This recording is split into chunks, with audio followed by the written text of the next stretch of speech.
You come from many backgrounds, many places, but you all come for one beautiful cause: to build a society where life is celebrated, protected, and cherished. For the first time in history, a sitting president addresses the March for Life in Washington, D.C. and stands up for the sanctity of life.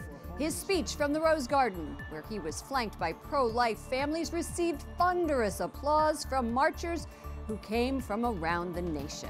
Good evening from Washington, D.C. on this March for Life Day. Thank you to those of you joining us from around the world for news from a Catholic perspective. I'm Lauren Ashburn.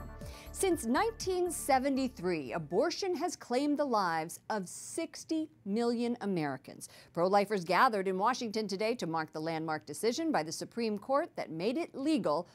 White House correspondent Mark Irons was in the Rose Garden for the president's remarks. Good evening, Mark.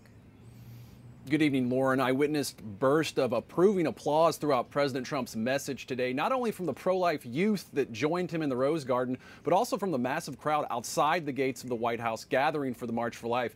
Today, they made their voices loud and clear, and the president gave them lots to cheer about. Every child is a precious gift from God. 1 year since taking office, and the president couldn't be more popular with his pro-life base. Under my administration, we will always defend the very first right in the Declaration of Independence, and that is the right to life. The president condemned late-term abortions, calling on the Senate to pass the Pain-Capable Unborn Child Protection Act, banning abortions after 20 weeks of pregnancy. Pass this important law and send it to my desk for signing. He touted his efforts on economic growth before turning to pro-life accomplishments, including creating an administration department that protects healthcare workers who don't want to perform abortions, reinstating the Mexico City policy, and allowing states to defund abortion providers. This movement can only succeed with the heart and the soul and the prayer of the people. And here in the Rose Garden, the president highlighted one woman's personal pro-life story. Marianne Donadio found herself in a crisis pregnancy as a teen. Mariana bravely chose life and soon gave birth to her son.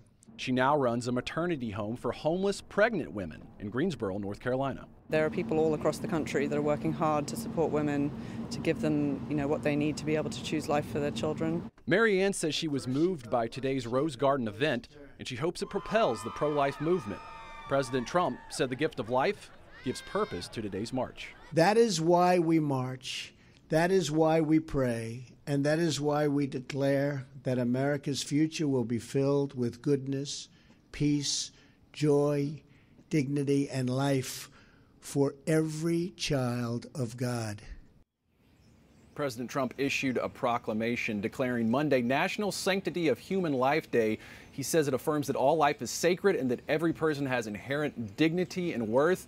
I should mention there were a handful of pro-abortion protesters out in the March for Life crowd today. Lauren. I talked to some people who saw just a few. Thank you, Mark. White House correspondent Mark Irons.